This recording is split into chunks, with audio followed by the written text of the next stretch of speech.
नमस्कार, आप सभी का स्वागत है एक बार फिर से भारतीय न्यूज में। मैं दिव्या आपका स्वागत करती हूँ स्वाभिमान के इस मंच पे। आज का स्पेशल शो है वुमेन्स के ऊपर। हमारे साथ जुड़ी हैं एकता जी, जो एक लॉयर है, फिलोसफर स्टूडेंट है और हाल ही में यूपीएससी की प्रिपरेशन भी कर रही हैं। एकता जी, हमारे ऑडियंस को अपने बारे में थोड़ा कुछ बताइए। नमस्कार। सबसे पहले तो मैं भारतीय न्यूज़ चैनल का अभिनंदन करती हूँ कि उन्होंने मुझे यहाँ गेस्ट के रूप में बुलाया।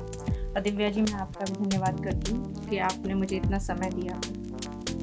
मैं बेसिकली यूपी से हूँ। मेरा नेटिव प्लेस जो है वो गाजीपुर है, पूर्वांचल में, और मेरी सारी स्टडी वगैरह जो है वो पश्चिमांचल बुलंदशहर से। तो मैं लगभग दोनों क्षेत्रों को देखी हूँ। और स्टडी में मैंने ग्रेजुएशन फ़िलासफ़ी से किया है, फिर पीजी किया है। उसी वक्त 2015 में मैंने स्टूडेंट यूनियन का इलेक्शन भी लड़ा था और उसी साल मैं गोल्ड मेडलिस्ट भी रही हूँ फ़िलासफ़ी विषय से। और उसी ही साल जो है मैं ये यूजीसी नेट जो क्वालिफाई होता है वो किया है। उसके बाद मैंने लॉ किया है। लॉ करने के बाद जो है थोड़ा यूपीएससी प्रिपरेशन की तरफ मुड़ी, लेकिन थोड़ा पॉलिटिक्स में मेरा इंटरेस्ट शुरू से रहा है, क्योंकि जैसा मैंने बताया अभी आपको कि ये 2015 में मैंने स्टूडेंट यूनियन का इलेक्शन लड़ा था समाजवादी छात्र सभा से। उसके बाद ये फिर यूपीएससी की तरफ मैं थोड़ा मुड़ी, लेकिन कोविड और ये सब सिचुएशन की वजह से मैं बहुत प्रिपरेशन कर नहीं पाई। उस टाइम फिर मैंने लॉ किया, थोड़ी एडवोकेसी वगैरह की, लेकिन ज़्यादा समय नहीं दे पाई। और फिर मुझे हर वक्त ये लगा कि मुझे थोड़ा पॉलिटिक्स की तरफ, क्योंकि मुझे रूट हमेशा पॉलिटिक्स की तरफ जुड़ती रही। फिर उसके बाद अभी वर्तमान में मैं पीएचडी कर रही हूँ और एनवायरमेंटल एथिक्स को मैंने टॉपिक बनाया।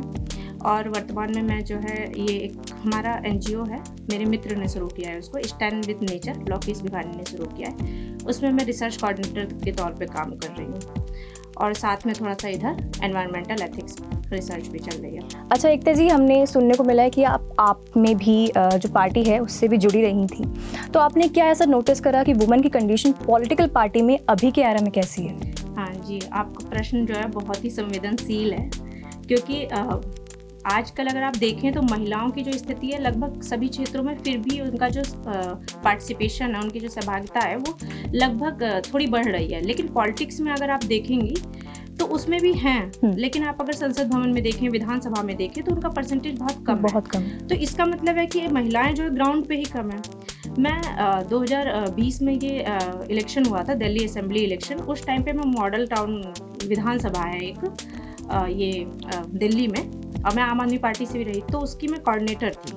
तब मैं वहाँ पे जो विधानसभाएं थी, 70 विधानसभाओं में मैं अकेली महिला कोऑर्डिनेटर थी, बाकी सारी विधानसभाओं में पुरुष कोऑर्डिनेटर थे। तो आप इस बात से समझ सकती हैं कि महिलाओं का जो है राजनीति में कितनी सहभागिता है। लेकिन ये जो समस्या है, ये केवल समस्या इसलिए नहीं है कि पुरुष उनको स्थान नहीं दे रहे, मुझे जो लगता है, क्योंकि ये समस्या यहाँ है क्योंकि हम जो है अपना स्थान समझ नहीं रहे हैं।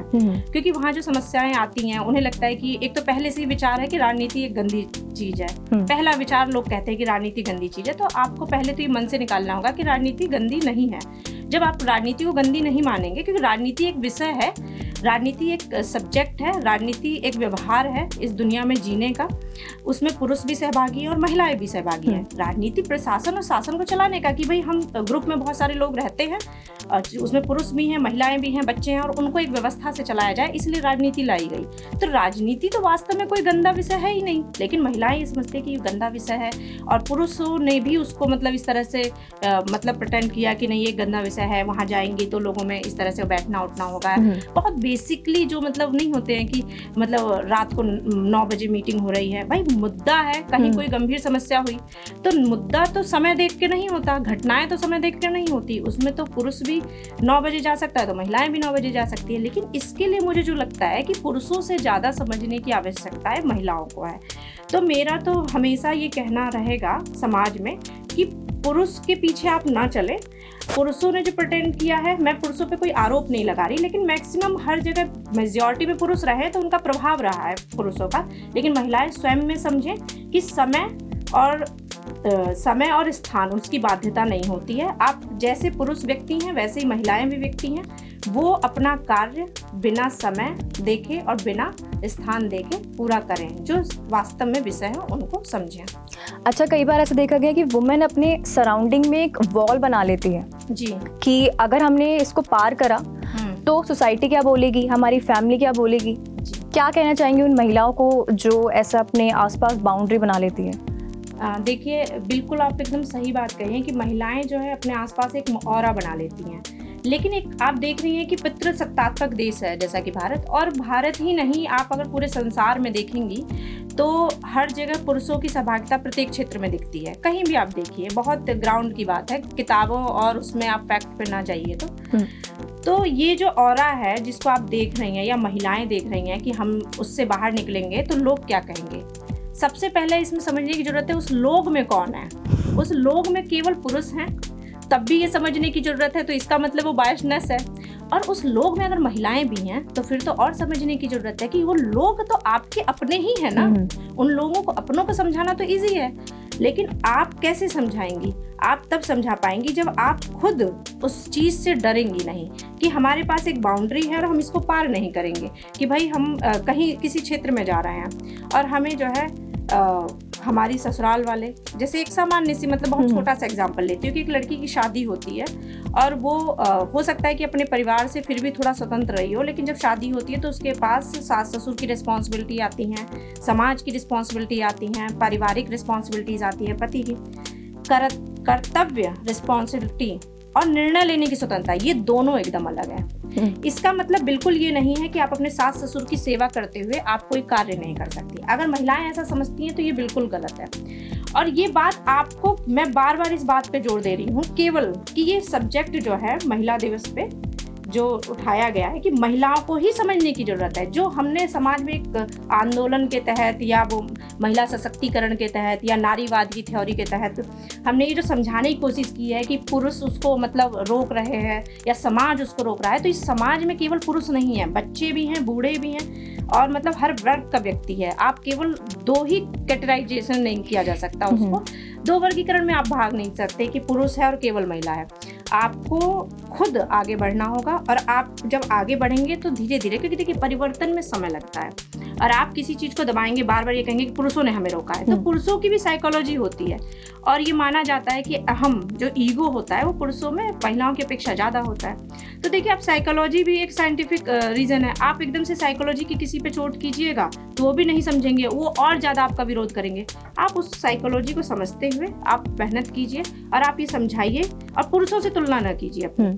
आप बिल्कुल अलग व्यक्ति हैं, आप केवल लिंग से अलग हैं, लेकिन लिंग तो अलग पुरुषों का भी है ना, केवल हम क्यों अलग हैं? लिंग तो पुरुषों का भी है, लिंग महिलाओं का ही तो है नहीं। तो केवल दो लिंग के व्यक्ति अलग अलग हैं और इसमें कोई बायसनेस नहीं होनी चाहिए। आपको ये सोचना ही नहीं चाहिए कि सास ससुर की रिस्पॉन्सिबिलिटी या परिवार की रिस्पॉन्सिबिलिटी से हम आगे नहीं जा सकते। और मेरा मतलब यही सुझाव है परिवार से भी कि जो लोग अपनी बहुओं को या बेटियों को इस फाउंडेशन में रखना चाहते हैं वो समझें इस चीज़ को और उनको निकलने का समय दें। जितनी भी महिलाएं इस शो को देख रही हैं उनसे गुजारिश है कि पहचानिए कि 4 लोग कौन हैं जो आपको रोक रहे हैं वो काम करने के लिए। कहीं वो आपकी कम्युनिटी के लोग तो नहीं हैं। जैसे कि इस बार की परेड भी वुमेन सेंट्रिक थी, हर विंग की वुमेन ने आके अपना प्रदर्शन किया। देखा गया कि इस बार परेड में आधी आबादी फीमेल्स की थी। आप कोई मैसेज देना चाहती है हमारी वुमेन्स को? हाँ बिल्कुल, मैं अपनी वुमेन्स, अपनी नहीं कह सकती, हम सबकी वुमेन्स को और इस पूरी दुनिया की, इस पूरे ब्रह्मांड की जो प्रकृति है जिसे महिलाएं कहा जाता है, मैं उनको बस ये मैसेज देना चाहती हूँ कि आप जो है अपनी शक्ति को समझिए। आप किसी से तुलना मत कीजिए। आपको इस दुनिया में, इस ब्रह्मांड में सबसे ज़्यादा एनर्जी दी गई है। अगर आप बहुत बेसिकली देखें तो प्रजनन करने की क्षमता महिलाओं को दी गई है। तो ये सबसे बड़ी मजबूती है और ये महसूस होना चाहिए उन लोगों को कि हमको सशक्त होने की ज़रूरत नहीं है, हम स्वयं में सशक्त हैं। तो वुमेन जो सशक्तिकरण है, महिला सशक्तिकरण की बातें और जो नारीवाद की संकीर्ण अवधारणा है उससे बचें। और मैं यही बार बार इस बात पे फोकस करूंगी कि महिलाएं ही खुद को साबित कर सकती हैं, इसमें पुरुषों की आवश्यकता नहीं है। पुरुष एक वर्ग है, पुरुष अपने एग्जिस्टेंस को बचाता है, वो अपने अस्तित्व को बचा रहा है और उसने आज तक बचाया। आपको भी बस अपने अस्तित्व को बचाना है, आपको अपने अस्तित्व को समझना है। उसमें आपको पुरुषों से तुलना करने की बिल्कुल ज़रूरत नहीं है। आप खुद में सशक्त हैं, मजबूत हैं और ऐसे ही आप आगे बढ़ते रहिए। जैसे देखते हैं कि दुनिया में हर क्षेत्र में महिलाएं आगे बढ़ रही हैं, मेरी बस यही कामना है कि हर क्षेत्र में फिर भी आगे बढ़ते रहिए। एकता जी, आपका बहुत बहुत शुक्रिया हमारे साथ इस मंच पर जुड़ने के लिए। आपसे फिर मुलाकात होगी नए एपिसोड में एक नए चेहरे के साथ। तब तक के लिए देखते रहिए भारती न्यूज़। वुमेन्स के साथ साथ सभी पुरुषों को हैप्पी वुमेन्स डे।